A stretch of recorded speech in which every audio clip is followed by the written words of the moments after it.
I've been trying to tell better stories about women and clergy and the church. But now I'm telling my story and your story because they matter. Hey there, welcome back to the podcast, my friends. And a couple things I want to talk about today in this episode. And before we do that, I do have some new guests that I'm working on scheduling for the podcast. If you haven't heard the first episode of 2024, I want to encourage you to go back and listen to that. It's just a great episode on racial reconciliation and showing up. And I just enjoyed the conversation so much, and I think you will as well. In this episode, it's just me, and I want to tell you a story about a funeral I officiated. But a couple things first before we get to that story. I want to give a shout out to Cody at Cole's Media Company. My website is pretty much up and running.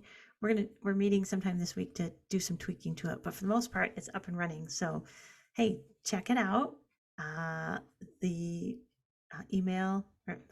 web address will be in the show notes, so you can check it out that way and see what he's done and how he's helped me to just kind of rebrand it. And I don't know, I think it looks much more 21st century.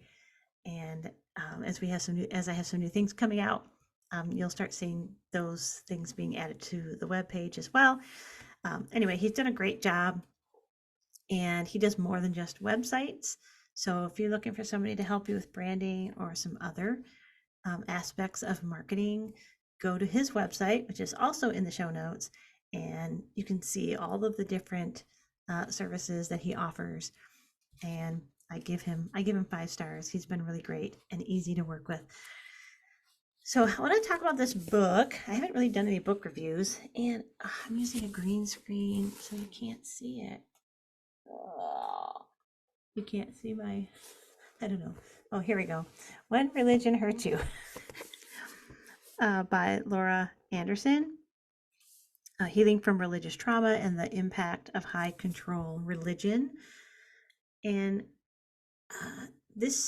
somebody gave me this book for Christmas. I've been appreciating it, slowly working through it. It's pretty in depth, and one of the things she says up front is that religious trauma is trauma, and which, I mean, that kind of seems obvious, right? But one of the things that she has noticed in her research, and then also in her practice, is that we don't give religious trauma the same attention that we give to regular trauma, or I guess non-religious trauma, and we kind of like push it to the side. The other thing that she has identified is that what a lot of times happens for those who have experienced religious trauma when they start deconstructing is that they will just either leave the church or they will move straight into agnosticism or atheism. And she said that itself is not the problem. The problem is they think that is the same thing as healing, and it's not. So she really puts an emphasis on addressing the trauma and healing from it, getting the resources that you need to actually heal and treat it the way you would treat any other trauma. So if you went through a divorce, if you were the victim of a violent assault, if you lost a loved one, if you were in the military, like, you think of whatever trauma you can think of, right? You would get counseling, you would embrace other kind of aspects of healing, meditation, self-care, those kind of things. And she really puts an emphasis on the fact that just leaving the church or just leaving Christianity or whatever it is your faith is, Mormonism or Judaism or Muslim, whatever. Um, it's not enough to just leave or become an atheist or become an agnostic, that you have to address the trauma itself and get healing for that. So I want to encourage you, I will put this book in the show notes. I want to encourage you to pick this up and check it out. And I'm also going to put in, I forgot her name. No Nonsense Spirituality. And you can find her on TikTok, but I believe she also has a YouTube channel. So I'm going to link her in the show notes as well. Now, she was raised Mormon, has deconstructed. She calls herself a spiritual secularist or secular spiritualist. I'm not sure which. So, not necessarily atheist, probably spiritual humanist, maybe. I don't know, agnostic. But disregard the fact that she is not Christian. She has a lot of good resources and tips for people who are deconstructing or who are recovering from religious trauma. And so I do want you to check her out. She has a lot of good stuff on there for people who are working through that trauma and healing from it. So, okay, now let's talk about this story. I want to start sharing some stories from ministry that have really impacted me in some different ways. And these are some of the things that have, like, they made me step back and start questioning the things I was taught, or questioning the way that we practice our faith, in particular evangelical Christianity. And that so much of what we do as evangelical Christians is not just harmful to non-believers or pre-believers, it's harmful to the church in general. Like, it's harmful to evangelicals. And the more I'm deconstructing, the more I see things and the rhetoric, and like, it makes me nauseous. Like, I get physically ill when I start to hear some of the things, maybe see it with fresh eyes or hear it through a deconstructing ear, and realize how much damage that we are doing. So this was early on. If you're just new to the podcast and you don't know that I planted a church 13 years ago, and then I recently left the church. I still have my credentials. I'm still a licensed minister. We'll see for how much longer. But I am not pastoring a church, and I don't even necessarily consider myself a pastor anymore. And that's a story for another day. But anyway, so shortly after I had planted the church a few years, one of my members, I think she was recently my new treasurer or whatever, but she was a friend of mine, and she had a friend of hers whose mom had died, and the family, her friend's family, didn't have a church. And so she asked if I would officiate the funeral and if we could use our church, which absolutely, of course, I would say, that I would say yes. That's just who I am. Now, I say that like, well, of course I would, except that I'm realizing more and more that there are evangelical pastors who put limitations on just about everything, including funerals and weddings. Like, I feel like a funeral, there should be no set guidelines. If you're a pastor, that everyone deserves to be laid to rest with compassion and with respect, not just for them, but also for their family. Like, your whole job at a funeral is to help the ones who are still alive, right? The ones who are grieving, help them start the grieving process. That is your job. Like, your job is not to get people saved. Your job is not to preach the gospel. Your job is to love them and to help them grieve in whatever way will help them connect to God spiritually, or whoever, or whatever their higher power at that time. That's what your job is. Your job is to love people and to show them compassion and to help them grieve. Down the road, there may come an opportunity for you to talk about to God or to talk about Jesus, but that's not the role of a funeral. And I have just seen so many ministers abuse that. It's my congregation, just about every time they got sick of it, because just about every time I did a funeral, then the next Sunday I would say, funerals are for the living, not the dead. And I want to add, for those of you who are clergy who listen, funerals are for the grieving, not for you. They are not for you to put another notch on your belt of, oh, this person got saved. They're not for another altar call. They're not for your ego or to build up your ministry. Funerals are for the living who are grieving. And so, of course, I would say yes, I would be happy to do that. Now, my friend Janet, I'll just say her name. I'm sorry. I hope it's okay. I didn't ask Janet if I could say her name, but Janet's like, well, my friend, her mom is Native American, or was Native American, and that they would like to have a sage burning ceremony at the end of the funeral. Now, I don't know much about sage burning ceremonies, and I knew even less then. So I'm like, but all I could think was, well, I have a Catholic background and they burn incense, so whatever.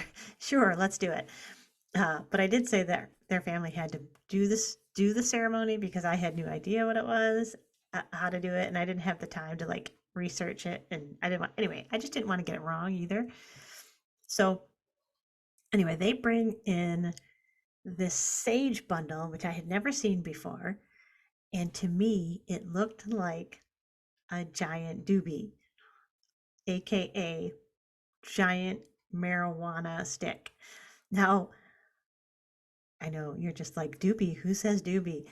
I grew up on Cheech and Chong, all right? Which, by the way, are way cooler than Beavis and Butthead. So get on YouTube and Google Cheech and Chong and just watch their stuff. So they they they at the end of the funeral, they light this, and they light this gigantic, which looked like to me marijuana, also smelled like marijuana to me, but whatever. And so they light both ends. Now, my sanctuary is fairly small and it had a really high peak. And so, like, within 3 minutes, the entire ceiling in sanctuary was filled with smoke. Like, you could, I have asthma, which it took until that moment for me to be like, this probably was not a good idea, as I'm reaching for my inhaler, and gasping for breath. And so Janet ran up front at some point and grabbed the sage thing and threw it out the door. um, And the next morning, I just want you to know, we came in, that was a Saturday. So the next morning on Sunday, I came in, and the entire, like, you could smell it everywhere in the whole building. And I'm like, I've got my essential oil diffuser with peppermint oil going, and then it just smelled like peppermint oil and pot. It didn't help at all. Anyway, um, that whole thing got me thinking, because the idea, if you're not familiar, the idea of a sage burning ceremony is that it's cleansing, right? And so a lot of people will do this when they move into new homes, or they'll do it at the beginning of the year, because you're going into the beginning of the new year, and you want to start fresh.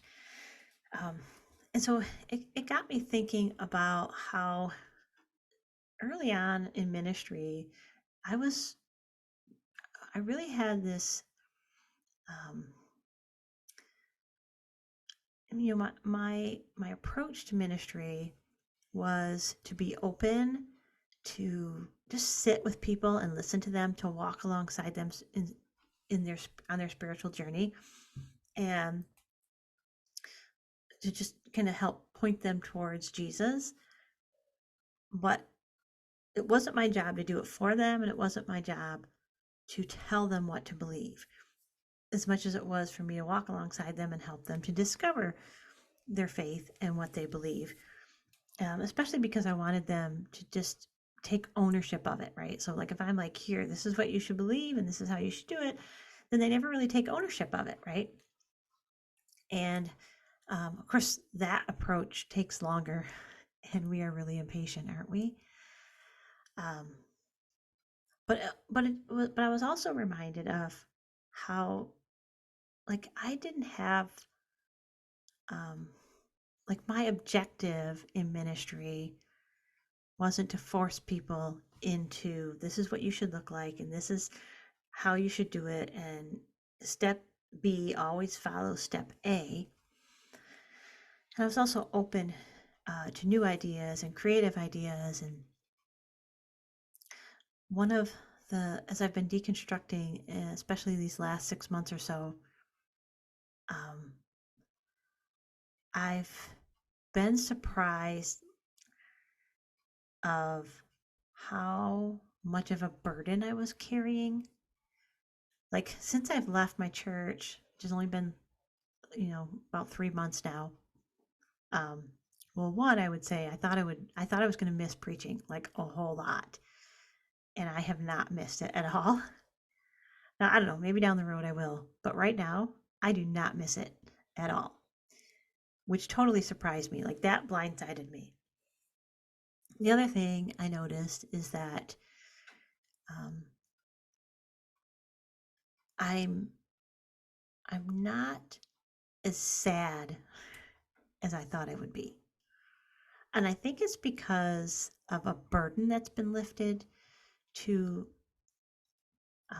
discover myself again, discover my path again. There was always this sense of, which I really struggled to put into words, this idea of you completely lose your identity in Christianity, but in particular evangelicalism. That you were basically supposed to erase yourself. Now, the thing is what I found is that mostly it was the women that were erasing themselves, but not the men. Like, they didn't erase themselves.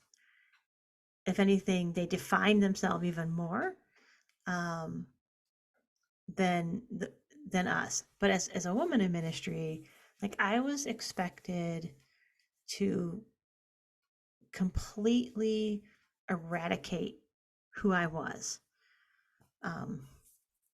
and live up to the standard that nobody could articulate, right? Because, like, I should kind of be like the men, but not be like the men because I'm not one. So be feminine, but don't be too feminine because we don't want you to be a distraction when you're up there preaching. And you can preach pretty good, but don't preach too good because we don't want the men to look bad. But then at the same time, if you don't preach well, we're going to let everybody else know that you can't preach.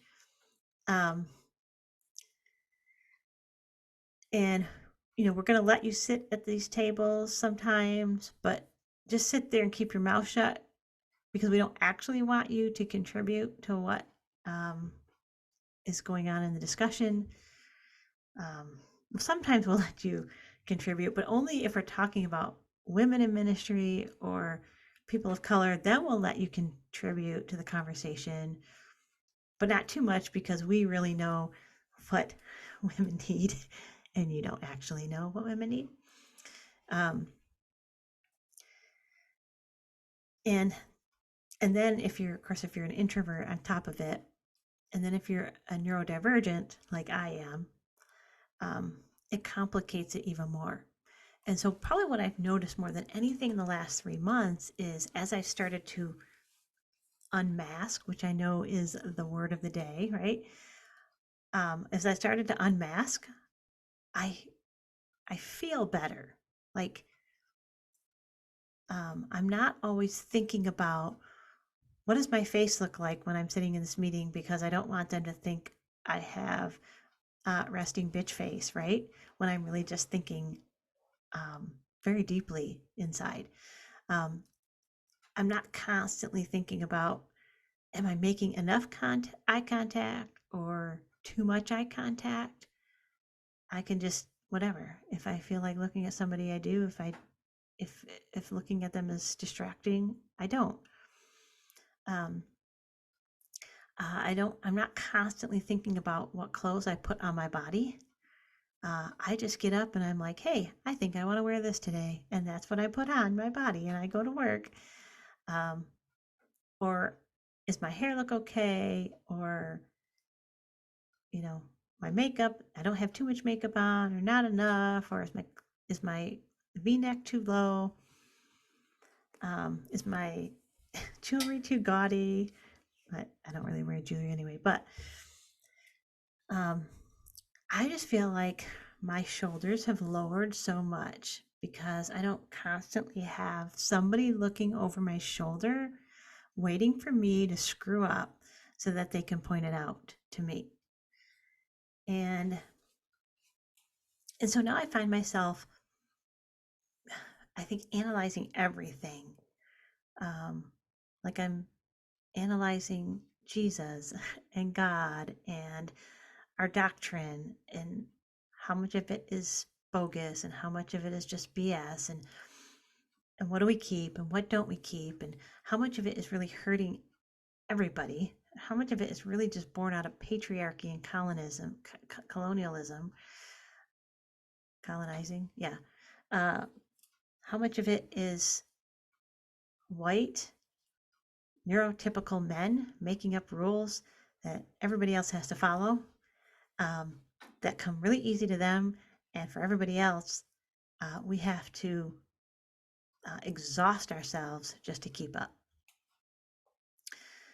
Uh, Now I know people, like, the only thing people heard is that me reevaluating Jesus. I'm still Christian. I still follow Jesus. I still believe in Jesus.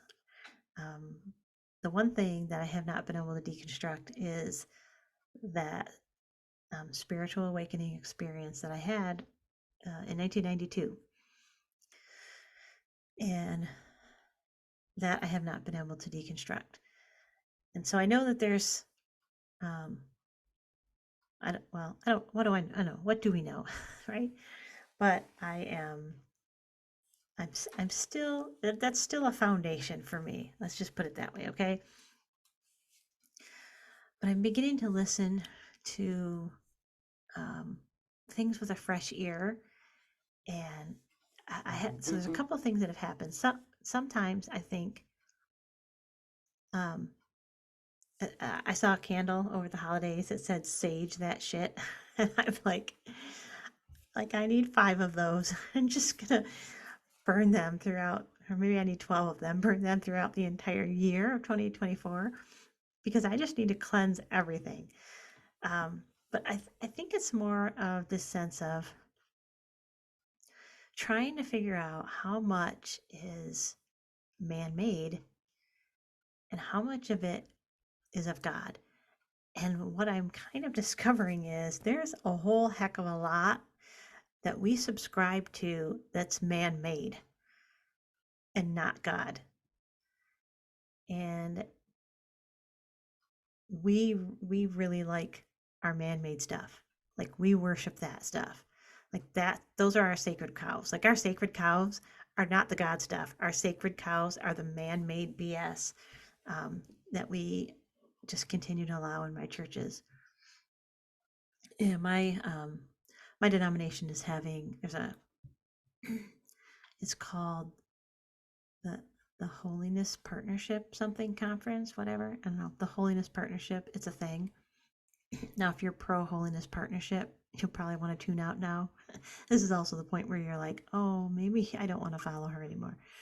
Um, it's just a cloak. It's it's right wing fundamentalism cloaked in holiness.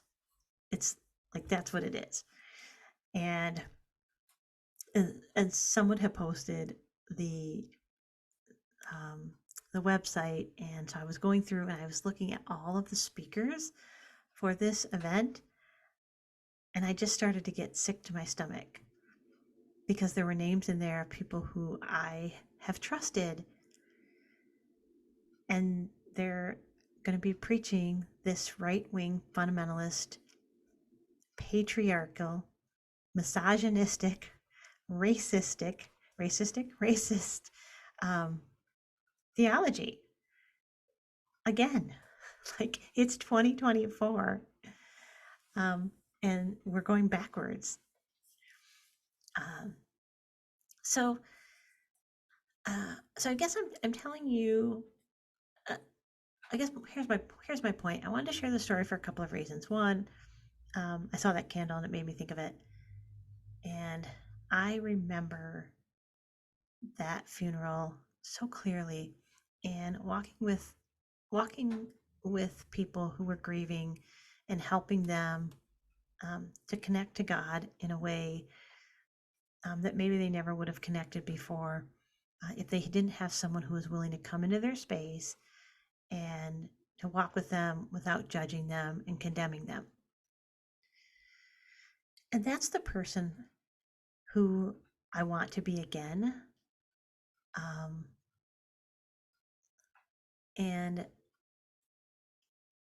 And so you're probably going to start seeing, like, that really, that wasn't one of those experiences where it changed what I believed as much as it just reminds me of what I believed early on, and what it looked like to walk with Jesus and be a light in this world.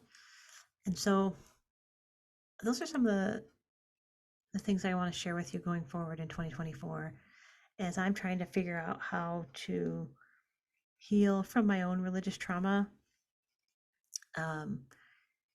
And just encourage you, if you've experienced that as well, that you would find ways that it's not just enough for us to walk away from the church. It's not enough for us to just say, hey, I'm an atheist, or hey, I'm an agnostic now, but that we actually have to address the trauma, and we have to find healing for ourselves, so that we can be the best version of ourselves that we are created to be, and that so we can light a path for somebody else who's coming behind us.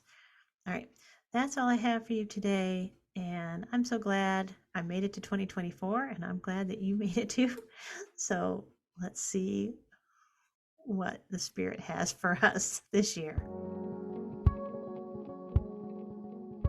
I've been trying to tell better stories about women and clergy and the church, but now I'm telling my story and your story because they matter.